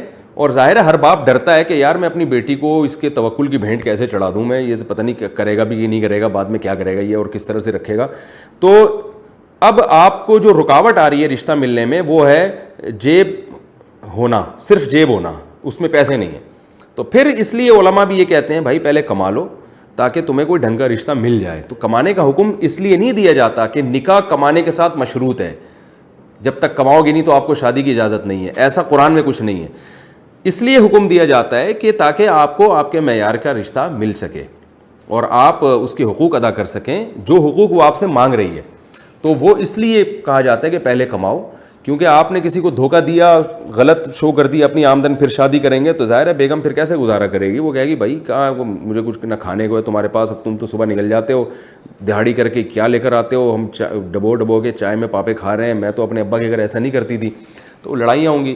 اس لیے ایسے موقع پہ کہا جاتا ہے بھائی پہلے آپ اپنے کچھ کمائیں, جب آپ کی ارننگ ہوگی پیسے آئیں گے تو پھر لوگ دیکھیں گے بھائی ماشاء اللہ کھاتا پیتا آدمی ہے, یہ گزارے لائق ہے, تو پھر اس حساب سے آپ کے لیے رشتے کا حصول آسان ہو جائے گا. تو یہ جو ہے نا کہ بغیر یعنی پیسوں کے شادی سے اللہ نے منع کیا, ایسا نہیں ہے, شادی سے اللہ نے منع نہیں کیا لیکن ہوگی پھر بھی نہیں. بہت سی چیزوں سے اللہ نے منع نہیں کیا لیکن اللہ نے بتایا ہے کہ میں نے منع تو نہیں کر رہا لیکن ملیں گی پھر بھی نہیں تمہیں, کیونکہ تمہارے پاس پیسے ہی نہیں ہے, تو اگلے کو میں نے تھوڑی کہا کہ وہ تمہیں اپنی بیٹی دے دے. تو اس لیے کہا جاتا ہے, امام حنیفہ کی جو وصیت ہے وہ بھی اسی وجہ سے کہ پہلے کماؤ پھر شادی کرو, کیونکہ جب پہلے کماؤ گے تو پھر تمہیں رشتہ مل جائے گا, ڈھنگ کا رشتہ ملے گا, اور وہ تم سے جو ہے وہ پھر چخ نہیں ہوگی گھر میں, پخ نہیں ہوگی, اور لڑائیاں جھگڑے نہیں ہوں گے. ورنہ تم بھی توکل وہ بھی توکل, اور وہ پتہ نہیں توکل کر لے تو جیسے نبی کی بیویوں نے توکل کیا, نبی کے پاس تو کچھ بھی نہیں تھا, وہ 40 دن نبی کے ساتھ بھوکی رہ جاتی تھیں, تو ٹھیک ہے. لیکن آپ کو مارکیٹ میں آج کل ایسی خاتون ملیں گی نہیں کہ آپ صبح اٹھیں تو بیگم آج کھانے کو کچھ نہیں ہے, چلو اللہ پہ توکل کرتے ہیں, شام کو اللہ نے چاہ تو کچھ انتظام ہو جائے گا, ورنہ روزہ رکھ لیتے ہیں. تو ایسی خواتین مارکیٹ سے شارٹ ہیں آج کل. نبی صلی اللہ علیہ وسلم جب گھر میں آتے, امی عائشہ سے پوچھتے کچھ کھانے کو ہے, اگر بتاتی ہیں تو کھا لیتے, بتاتی نہیں ہیں تو آپ فرماتے چلو میں نے روزے کی نیت کر لی. تو آپ کو ایسی لڑکی ملے گی کہاں سے کہ آپ جب صبح گھر پہ آئیں گے اور بیگم سے بولیں گے بیگم کچھ کھانے کو ہے, وہ جواب میں کہے کہ نہیں, آپ کہیں چلو ہم دونوں روزہ رکھتے ہیں, بیگم کہے ماشاءاللہ میرا میاں کتنا نیک ہے, آپ کا سرکار آپ کا روزہ ہے تو چلیں میرا بھی روزہ ہے. ایسا اگر ایسا کوئی مل جائے تو ٹھیک ہے, لیکن ہوگا کیا, آپ جب گھر آئیں گے آپ کہیں گے بیگم کھانے کو ہے, تو وہ اٹھا کے بیلن مارے گی آپ کے سر پہ بولے گی کچھ راشن لا کے دیا ہے تو جو پوچھ رہے ہو جو کھانے کو ہے. تو جو ہے نا وہ اپنے حساب سے دیکھ کے کہا جاتا ہے کہ اس لیے پھر علماء بھی کہتے ہیں کہ بھئی پہلے کچھ کما لو, کچھ اسٹیبل ہو جاؤ, تاکہ یہ لڑائیاں بیلن ویلن گھر میں نہ چلیں, ٹھیک ہے نا, تمیز سے زندگی گزر جائے. لیکن اس میں غلو کرنا جائز نہیں ہے, تھوڑا بہت بھی ہے, کچھ اللہ پہ توکل کریں, کچھ جیب میں پیسے ہوں, مل جل کے پھر گزارا کریں. اللہ نے کہا ہے کہ اللہ نکاح کے بعد غنا دے گا. اس میں جو یہودیوں کی طرح کیلکولیشن کرتے ہیں اتنے پیسے جب تک نہیں ہو جائیں گے میں شادی نہیں کروں گا, تو وہ بیچارے ساری زندگی پیسے ہی جمع کرتے رہتے ہیں اور ان کے پیسوں میں برکت ہوتی نہیں ہے. تھوڑے بہت بھی آ گئے, گزارے لائق ہو گیا ہے, تو کسی غریب لڑکی سے شادی کر لیں, اللہ تعالیٰ کا وعدہ ہے کہ میں انشاءاللہ برکت دوں گا. پھر بھی برکت نہیں ہو رہی تو یہ آپ کا اپنا قصور ہے, اللہ کی طرف سے نہیں ہے یہ, اور یقین کر لیں اگر نکاح نہ ہوتا تو اس سے بھی جاتے.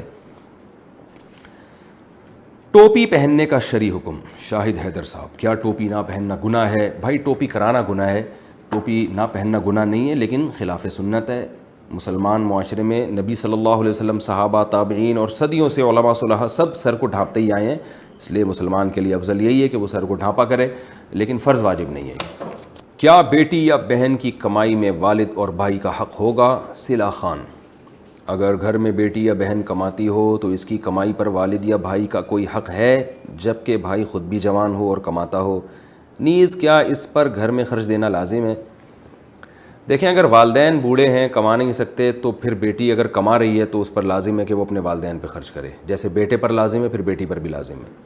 اسی طرح کوئی خاتون اگر کما رہی ہے, اس کے سگے بھائیوں میں کوئی محتاج ہے, محتاج کا مطلب معذور ہے, کمانے کے لائق ہی نہیں ہے, قابل ہی نہیں ہے, تو پھر جہاں دوسرے رشتہ داروں پر خرچ کرنا لازم ہے تو بہن پر بھی لازم ہے کہ وہ اپنے بھائی پر خرچ کرے. اس کے علاوہ عورت پر لازم نہیں ہے کہ وہ کسی پہ خرچ کرے. بھائی اگر جوان ہے اور کماتا بھی ہو تو پھر بہن پر لازم نہیں ہے خرچ کرے, لیکن یاد رکھیں اگر خرچ کریں گی تو بہت ثواب ملے گا, کیونکہ رشتہ داری جوڑنا اور رشتہ داروں پہ خرچ کرنا اس سے تو بڑی برکت ہوتی ہے. نبی صلی اللہ علیہ وسلم نے فرمایا جو چاہتا ہے کہ اللہ اس کی عمر میں برکت دے, فلیصل رحمہ, اس کو چاہیے کہ رشتہ داری کو جوڑے, تو خرچ کرنے سے بہتر تو کوئی جوڑ کا ذریعہ ہو ہی نہیں سکتا. نماز میں کمر سے شرٹ اٹھ جائے تو کیا حکم ہے؟ حبیب اللہ خان بحرین سے پوچھتے ہیں, بعض لوگوں کی نماز میں پیچھے سے شرٹ اوپر اڑ جاتی ہے جس سے بسا اوقات صدر کھل جاتا ہے, اس سے نماز پڑھنے والے اور جو پیچھے کھڑے ہوتے ہیں ان کی نماز صحیح ہوگی کہ نہیں ہوگی؟ یہ بڑی بدعت ہے. آج کل پینٹ شرٹ پہن کے نماز پڑھتے ہیں اور شرٹیں چھوٹی چھوٹی ہوتی ہیں. تو یاد رکھیں ناف سے نیچے کا جو گھٹنے تک کا علاقہ ہے یہ سطر میں داخل ہے, تو کمر بھی اسی میں ہے. نیچے کمر کا جو نچلا حصہ ہے, شرٹ جب اوپر اٹھتی ہے تو کمر بھی بسا اوقات کھل جاتی ہے, تو کمر کا اگر اتنا حصہ کھل گیا اور 3 دفعہ 3 تسبیح کے بقدر 3 دفعہ سبحان ربی الاعلیٰ کے بقدر کھل گیا تو نماز واجب الادا ہو جاتی ہے, اس نماز کو لوٹانا لازم ہے. ہاں جو پیچھے کھڑے ہوئے ہیں ان کی نماز صحیح ہوگی, وہ خراب نہیں ہوگی. جو خود پڑھ رہا ہے اس کو نماز دوبارہ لوٹانا ضروری ہوگا.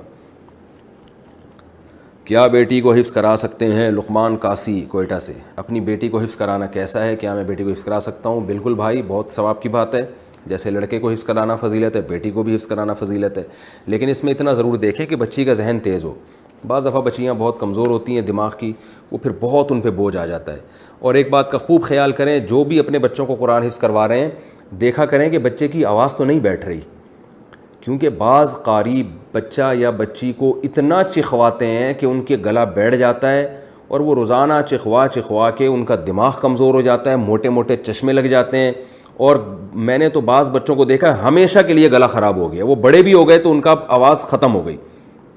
تو یہ قاری حضرات سے بھی گزارش ہے کہ بچوں کو اتنا زور سے نہ چخوایا کریں. وہ کہتے ہیں ہمیں بچے ورنہ پڑھتے نہیں ہیں, توجہ ادھر ادھر ہوتی ہے. تو بھائی اتنا اس کو یہ کرنا کہ اس بیچارے کی آواز لنگس ہی خراب ہو جائیں اس کے, یہ تو جائز نہیں ہے, تو حرام ہے. تو میں نے دیکھا ایک بچے کا گلا بیٹھا ہوا تھا, میں نے اس کے والد سے پوچھا کہ یہ بچہ قرآن حفظ کر رہا ہے؟ انہوں نے کہا ہاں. تو میں نے کہا آپ نے اس کا علاج کروایا؟ انہوں نے کہا یار علاج کراتے ہیں پھر بیٹھ جاتا ہے. تو میں نے کہا جا کے اس کے قاری صاحب سے پوچھیں, اور بلکہ بچے سے پوچھیں. میں نے بچے کو بلا کے اس سے پوچھا, میں نے کہا بیٹا آپ لوگ بہت زور سے تو نہیں قرآن پڑھتے؟ انہوں نے کہا ہاں قاری صاحب ہمیں کہتے ہیں اونچی آواز سے پڑھو. تو میں نے ان کے والد کو کہا کہ یہ اسی کا اثر ہے, اور اس پہ اگر ابھی کنٹرول نہیں کیا تو اس کی گلا ہمیشہ کے لیے خراب ہو جائے گا. تو پھر انہوں نے قاری صاحب کو سمجھایا, اور بچے سے بھی کہا کہ بھائی, قاری صاحب کو بھی کہا اور بچے سے بھی کہا کہ اگر دوبارہ قاری صاحب چکھوائیں تو پھر بچہ والدین کو بتائے. 2-3 دفعہ قاری صاحب کو تنبیہ کی جائے, پھر بھی نہیں باز آتے تو بچے کو نکال لیں آپ. بچے کا حفظ کرانا اتنا ضروری نہیں ہے جتنا اس کے گلے کا خیال کرنا ضروری ہے. حفظ کرانا سنت عمل ہے, لیکن جو گلا ہے اس کو بچانا فرض ہے. انسان کی جو اللہ نے اس کو جو اعضاء دیے ہیں یہ تو بڑی نعمت ہیں, تو اس لیے اس کا خوب خیال کریں. بچی کا بھی اگر ایسا ہو رہا ہے کہ وہ بہت زیادہ اس پہ زور ڈالا جا رہا ہے پھر ٹھیک نہیں ہے. اگر بچی ذہین ہے, حافظہ اچھا ہے تو بہت اچھی بات ہے, اس کو حفظ کروائیں. اس کا بڑا فائدہ ہوتا ہے, ساری زندگی بچوں کی قرآن سے مناسبت ہو جاتی ہے, وہ پڑھتے رہتے ہیں ہمیشہ. حافظ لوگ کہیں نہ کہیں قرآن کی تلاوت کرتے ہی ہیں, تو ان کا قرآن سے رشتہ ختم نہیں ہوتا. اسکول میں ڈرائنگ کا پیریڈ لینا کیسا ہے؟ عبد الواحد علی گڑھ سے. اسکول میں ایک پیریڈ ڈرائنگ کا ہوتا ہے جس میں جاندار کی تصاویر بھی بنانا ہوتی ہیں. اگر اس کا پیریڈ نہ لیں تو اسکول انتظامیہ فیل کر دے گی. ایسی صورت میں جاندار کی ڈرائنگ سیکھنا کیسا ہے؟ چہرے کی تصویر ہاتھ سے بنانا بالکل حرام ہے. یہ تو وہ تصویر ہے جو منسوس ہے, اس میں تو دو رائے ہو نہیں سکتی, الا یہ کہ شدید ترین ضرورت ہو کوئی. تو اس لیے آپ اپنے آپ کو اس عمل سے بچائیں. اپنے ٹیچر سے بات کریں, پھر بھی وہ باز نہیں آتے تو میں اس بارے میں خاموشی اختیار کروں گا. میں نہیں چاہتا کہ کوئی ناجائز کام کرے اور میرے کندھے پہ رکھ کے بندوق چلائے. آپ کس قدر مجبور ہیں وہ آپ جانیں, آپ کے ٹیچر جانیں. میں دعائی کر سکتا ہوں اللہ تعالیٰ ہدایت عطا فرمائے. چہرے کی تصویر نہ بنائیں. ہاں چہرے کے الگ الگ پارٹس کی بنائیں, جیسے صرف آنکھ کی بنانی وہ بنا سکتے ہیں, صرف ناک کی الگ سے بنانی وہ بنا سکتے ہیں. قرضہ لے کے ولیمے کرنے کا حکم. ہاشم خان, اگر ولیمے کی استطاعت نہ ہو تو قرضہ لے کے کر سکتے ہیں, کیا یہ بھی اسراف میں آئے گا؟ بھائی قرضہ لے کے بھی ولیمہ کر سکتے ہیں بشرطے کہ قرضہ اتارنے کی صلاحیت اور طاقت ہو. اگر قرضہ اتارنے کی طاقت ہی نہیں ہے, آپ کو پتہ ہے میرے پاس کوئی کہیں سے پیسے آنے کا چانس نہیں ہے, پھر قرضہ لے کے ولیمہ کرنا یہ اسراف میں داخل ہے. پھر چھوٹا موٹا ولیمہ کر لیں. ولیمہ کا مطلب کہ اپنی استطاعت کے بقدر کچھ تھوڑا سا پبلک کو جمع کر کے کھلا دیں. نبی نے ایک ولیمہ ایسے بھی کیا, آپ سفر میں تھے تو صحابہ کو کہا کہ بھئی دسترخوان بچھاؤ, جس کے پاس جو اچھی چیز ہے لاؤ, مل کے کھاتے ہیں. تو ایک طریقہ ولیمے کا یہ بھی ہے.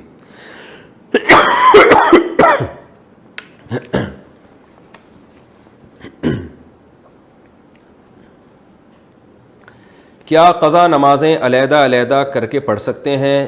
اختر شاہ, انہوں نے جگہ نہیں بتائی کہاں سے پوچھ رہے ہیں. میری 3 سال کی نماز قضا ہے, انہیں ترتیب سے پڑھنا ضروری ہے یا ہر نماز کو الگ الگ بھی پڑھ کر مکمل کر سکتے ہیں؟ مثلا پہلے فجر کی ساری پڑھ لیں پھر ظہر کی. بھائی جس طرح سے چاہیں پڑھیں, پہلے ساری فجر کی پڑھ لیں, ساری عشاء کی پڑھ لیں, پھر وتر ساری پڑھ لیں, جس طرح سے چاہیں, ترتیب ضروری نہیں ہے اس میں.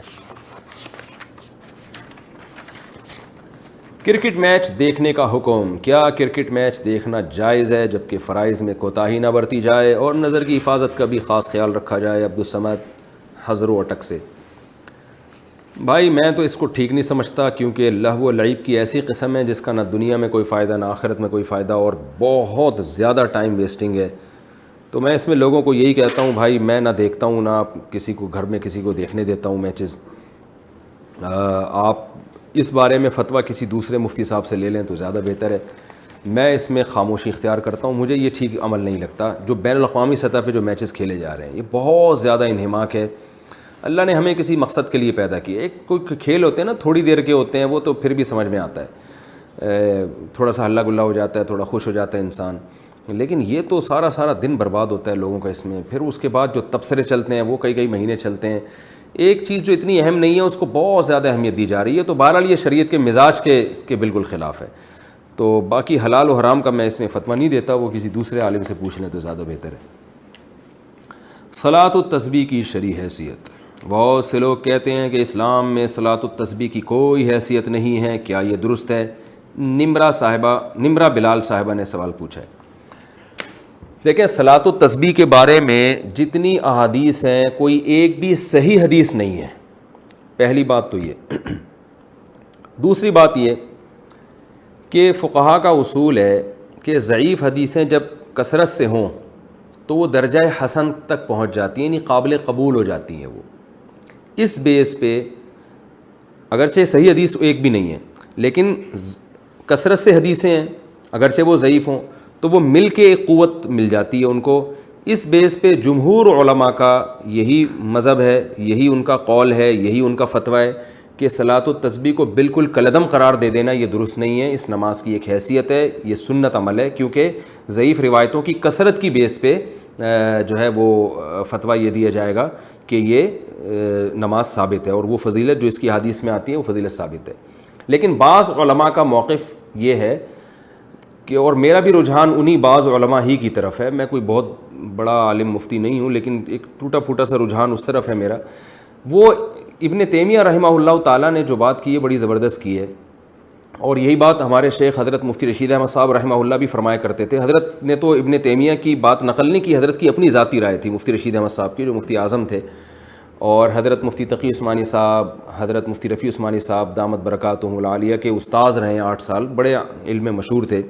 ان کا بھی رجحان اس طرف تھا کہ وہ بھی صلاۃ التسبیح کو نہیں مانتے تھے. اس کی وجہ یہ تھی کہ وہ یہ کہتے تھے کہ ٹھیک ہے درجہ حسن تک روایتیں پہنچ رہی ہیں، مگر ان روایتوں سے جو نماز ثابت ہو رہی ہے نا وہ ان مشہور متواتر روایتوں کے بالکل اپوزٹ ہے، یعنی ان کے خلاف ہے.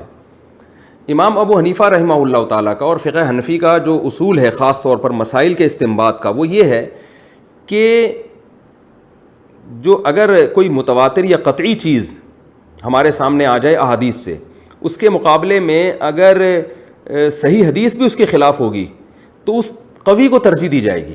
جیسے قرآن ایک متواتر ہے، اب قرآن سے اگر کوئی حکم ثابت ہو رہا ہے تو اگر حدیث صحیح حدیث سے بھی یعنی حدیث اگر صحیح بھی ہو اور اس کے خلاف چلی جائے گی تو احناف پھر قرآن کو لیتے ہیں، حدیث کو اس میں تعویل کر لیتے ہیں کیونکہ قرآن قطعی ہے. تو اسی طرح بعض روایتیں کثرت سے ہوتی ہیں جن سے ایک حکم ثابت ہو رہا ہوتا ہے، ان کے اپوزٹ اگر ایک کوئی صحیح روایت بھی ہوتی ہے تو اس کو احناف اکثر رد کر دیتے ہیں یا اس میں تعویل کر لیتے ہیں کہ بھئی جو متواتر روایتوں سے جو چیز ثابت ہو رہی ہے وہ اس کے بالکل اگینسٹ ہے. تو صلاۃ التسبیح میں بڑا اشکال یہ ہوتا ہے کہ اس نماز کی جو کیفیت ہے اس میں بعض دفعہ ایسا عمل ہوتا ہے جس سے سجدہ سہو لازم آ رہا ہوتا ہے. یعنی عام نمازوں، مثال کے طور پر آپ جب یعنی سورہ فاتحہ کے بعد جب سورت شروع کرتے ہیں اور سورت ختم کرتے ہیں تو رکوع میں تاخیر سے جو صحیح حدیث سے ہمیں پتہ چلتا ہے، جو نبی کا معمول رہا ہے، وہ یہ کہ سورت ختم کرتے ہی آپ نے رکوع کیا ہے. تو اسی وجہ سے فقہاء نے کہا ہے کہ اگر سورت ختم کرنے کے بعد آپ رکوع میں تاخیر کریں گے تو سجدہ سہو لازم ہو جائے گا. یہ کثیر صحیح حدیث سے یہ اصول نکالا ہے فقہاء نے. جبکہ صلاۃ التسبیح اس کے اپوزٹ ہے. اس میں کیا ہوتا ہے کہ آپ تلاوت ختم کرنے کے بعد تسبیحات پڑھنا شروع کر دیتے ہیں اور رکوع میں تاخیر لازم آ رہی ہوتی ہے. تو صحیح احادیث سے جو بات بے غبار روایات اور کثرت روایات سے جو بات ثابت ہو رہی ہے وہ یہ ہوتی ہے کہ سورت ختم کرتے ہی رکوع کرنا واجب ہے. تو اس میں کیا ہو رہا ہے کہ رکوع کرنا واجب نہیں ہے، تو یہ اگینسٹ ہو رہی ہے نا ان صحیح احادیث کے. اس لیے بعض علماء کا موقف یہ ہے کہ اگرچہ ضعیف روایتیں ہیں، کثرت سے ہیں، درجہ حسن تک پہنچی ہوئی ہیں، مگر اس سے جو نماز کی کیفیت ثابت ہوتی ہے وہ متواتر جو روایتیں ہیں ان سے ثابت ہونے والی کیفیت کے خلاف ہے. تو جو قوی ترین چیز ہے اس کو لیا جائے اور اس کے جو اپوزٹ اس کے جا رہی ہے اس کو ترک کر دیا جائے. اس بیس پر مفتی رشید احمد صاحب رحمہ اللہ تعالیٰ کی رائے تھی. حالانکہ انہوں نے کئی سال صلاۃ التسبیح پابندی سے پڑھی ہے، مگر جب ان کا رجحان اس طرف ہوا، یہ تحقیق کی طرف ان کا دماغ گیا، تو انہوں نے صلاۃ التسبیح چھوڑ دی. مگر منع نہیں کرتے تھے دوسروں کو، اس لیے کہ جمہور بہرحال اس کے قائل ہیں. تو میں بھی کسی کو منع نہیں کرتا، جو ہے وہ جمہور اس کے قائل ہیں، اور فقہ حنفی میں بھی فتویٰ اسی پر ہے کہ صلاۃ التسبیح پڑھنی چاہیے. تو لیکن بعض علماء بہرحال اس طرف گئے. اور پھر میں نے بعد میں علامہ ابن تیمیہ رحمہ اللہ تعالیٰ کی تحقیق پڑھی، انہوں نے بھی یہ بات لکھی ہے کہ لم یثبت مثلہ بمثلہ، کہ جس قسم کی نماز ان روایتوں سے ثابت ہو رہی ہے صلاۃ التسبیح والی، تو اس جیسی نماز جو صحیح روایتوں کے بالکل اگینسٹ جا رہی ہے اس کے لیے بہت مضبوط دلیل ہونی چاہیے. تو یعنی اتنی کمزور دلیل سے وہ ثابت اس کو نہیں کیا جا سکتا، کیونکہ یہ صحیح روایتوں کے اگینسٹ جا رہی ہے. یعنی جو مفتی رشید احمد صاحب کہا کرتے تھے، تو ابن تیمیہ رحمہ اللہ کی رائے بھی میں نے دیکھی کہ وہ بھی بالکل اس کے مطابق ہے. لیکن بہرحال جمہور اس کے قائل ہیں. علامہ ناصر الدین البانی رحمہ اللہ تعالیٰ وہ صلاۃ التسبیح کے قائل ہیں، اور انہوں نے اس مسئلے میں عبداللہ ابن مبارک رحمہ اللہ کی تقلید کی ہے. اور بالکل واضح لفظوں میں تقلید کی ہے. ان کی تحقیق جو میں نے پڑھی تو انہوں نے بتایا کہ اگرچہ ضعیف روایتیں، لیکن عبداللہ ابن مبارک رحمہ اللہ تعالی جیسا محدث، وہ کہتے ہیں جب وہ پڑھا کرتے تھے تو پھر ہم اس کو سنتی سمجھتے ہیں. تو یعنی کیونکہ عبداللہ ابن مبارک بہت بڑے محدث تھے، فقیہ بھی تھے، تو انہوں نے کہا کہ عبداللہ ابن مبارک نے چونکہ اس نماز کو افضل سنت قرار دیا اور ثابت قرار دیا ہے، تو اتنے بڑے محدث کی رائے کو میں فالو کر رہا ہوں. تو انہوں نے تقلید کا لفظ تو ذکر نہیں کیا، لیکن انہی کی تقلید میں، تقلید اسی کو کہتے ہیں کہ آپ کسی پر اعتماد کر کے کہ بھئی جب اتنا بڑا آدمی ایک چیز پہ فتویٰ دے رہا ہے تو میں بھی اس پر اعتماد کرتا ہوں. تو اگر کوئی تقلید کے طریقے پر اگر کوئی عبداللہ بن مبارک کو فالو کرے یا کسی دوسرے مجتہد کو، پھر تو ٹھیک ہے، لیکن اگر تحقیق کی دنیا میں جاتے ہیں تو پھر میرا رجحان اسی طرف ہے، کیونکہ امام حنیفہ سے صراحتاً اس بارے میں کچھ منقول نہیں ہے، امام مالک سے بھی صراحتاً اس بارے میں کچھ منقول نہیں ہے، یہ حضرات اس بارے میں خاموش ہیں. تو اگر ان سے منقول ہوتا تو بھی ہم کہتے کہ یہ اتنے بڑے لوگ ہیں، یقیناً ان کے سامنے کوئی مضبوط دلیل ہوگی، یا یہ اس حدیث کو یقیناً صحیح سمجھتے ہوں گے. کیونکہ مجتہد کا کسی حدیث پہ فتویٰ دے دینا یہ اس کی علامت ہے کہ اس کی نظر میں یہ حدیث بالکل صحیح ہے. تو وہ اگر یہ فیصلہ کر دیتے یہ حدیث صحیح ہے تو پھر، کیونکہ حدیث کا صحیح اور ضعیف کہنا بھی تو محققین کا کام ہے نا، یہ فیصلہ عام آدمی کے لیے آسان نہیں ہے. تو اس بیس پر میرا اپنا جو ذاتی رجحان ہے وہ یہی ہے کہ صلاۃ التسبیح کوئی پڑھ رہا ہے تو ٹھیک ہے، جمہور کے قول پر عمل کرے، دونوں طرف دلائل ہیں. لیکن میرا جو رجحان ہے کہ جب صحیح احادیث سے جو نمازیں ثابت ہیں وہ اتنی کثرت سے ہیں، جو بالکل بے غبار روایات ہیں اور ان میں اتنا ثواب ہے، تو بھائی جو کمزور چیز ہے اگر بہت وقت بچ جائے تو اس کی طرف آئیں اور صحیح حدیث کو فالو کریں تو یہ میرا خیال ہے زیادہ اچھا ہے. لیکن بہرحال کوئی صلاۃ التسبیح پڑھتا ہے تو بدعت نہیں کہہ سکتے، کیونکہ بڑے بڑے علماء کا اس میں اختلاف ہے، اور جب اتنے بڑے فقہاء اور علماء کا اختلاف ہوتا ہے تو اس کی بیس پر کسی عمل کو بدعت بہرحال ہم نہیں کہہ سکتے، جبکہ روایتیں اس طرف موجود بھی ہیں. تو اس لیے آپ جس کی بات کو فالو کرنا چاہیں، جس عالم کے قول پر عمل کرنا چاہیں، آپ کو اختیار ہے. اس میں دونوں رائے ہیں. باقی صلاۃ التسبیح میں ایک اور میں بات آپ سے عرض کروں کہ دیکھیں، نماز تو جمہور کا مذہب تو یہی ہے، فقہ حنفی میں بھی فتویٰ اسی پر ہے کہ صلاۃ التسبیح پڑھنا سنت ہے، بڑے بڑے علماء اس کے قائل رہے ہیں جس کی ڈیٹیل میں نے آپ کو بتائی. باقی بعض لوگوں کا ایک مزاج بھی ہوتا ہے، میرا ایک اپنا ایک جو مزاج ہے، میں کہتا ہوں یار ایسی چیز کو لو جو بالکل بے غبار ہو. کیونکہ رسول اللہ صلی اللہ علیہ وسلم جو تھے تہجد کی نماز روزانہ پابندی سے پڑھا کرتے تھے، جن کیفیات کے ساتھ، 2 رکعتیں کر کے بھی، کبھی 4 رکعتیں کر کے بھی، اس میں آپ سورہ فاتحہ پڑھتے، پھر سورت ملاتے، پھر رکوع کرتے. تو یہ کیفیت تھی. تحیات کے بعد درود شریف اور دعا پڑھ کے سلام پھیرتے. اور اسی طرح اشراق کی نماز آپ نے بتائی، اوابین کی نماز بتائی، یہ بالکل بے غبار روایات سے ثابت ہیں، ان میں کوئی اختلاف بھی نہیں ہے. تو بعض کا مزاج بھی ہوتا ہے، میرا مزاج یہ کہ بھائی ایسی چیز کو لے لو جو بالکل بے غبار ہو. لیکن بعض لوگ کہتے ہیں کہ بھائی اس میں چونکہ تسبیح کا عمل بہت زیادہ ہو رہا ہے اور بڑی لمبی نماز ہوتی ہے اور تسبیح سے ایک طرف دماغ لگتا ہے، اس بیس پہ کہتے ہیں کہ یہ پڑھنی چاہیے. تو اس میں ایک ذوق کا بھی اپنا دخل ہوتا ہے. تو دونوں رائے ہیں، آپ جس رائے کو چاہے فالو